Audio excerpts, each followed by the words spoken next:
بسم اللہ الرحمن الرحیم۔ السلام علیکم۔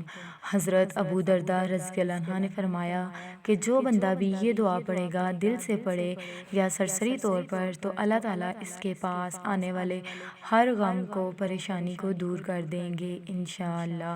ایک ایسی دعا جسے اگر کوئی بندہ سچے دل سے پڑھے یا سرسری طور پر، تو حضرت ابو درداء رضی اللہ تعالیٰ عنہ فرماتے ہیں تو اللہ پاک اس کے پاس آنے والی ہر پریشانی کو، ہر غم کو، ہر مصیبت کو دور کر دیں گے۔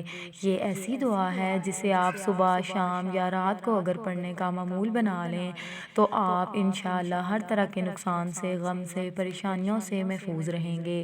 صرف 7 مرتبہ یہ دعا دن یا رات میں کسی بھی وقت لازمی پڑھیں۔ وہ دعا یہ ہے: حسبی اللہ لا الہ الا ہوا علیہ توکلت وہو رب العرش العظیم۔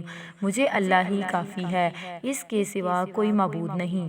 میں نے اس پر بھروسہ کیا اور وہی عرش عظیم کا مالک ہے۔ اس دعا کی برکت سے انشاءاللہ آپ کے سارے معاملات اللہ پاک خود غیب سے حل فرمائیں گے۔ آپ کی زندگی میں آنے والے ہر غم کو، ہر دکھ کو انشاءاللہ آپ سے دور کر دیں گے۔ تو آپ اس عمل کو لازمی کریں، اسے شیئر کریں، ویڈیو کو لائک، چینل کو سبسکرائب کریں۔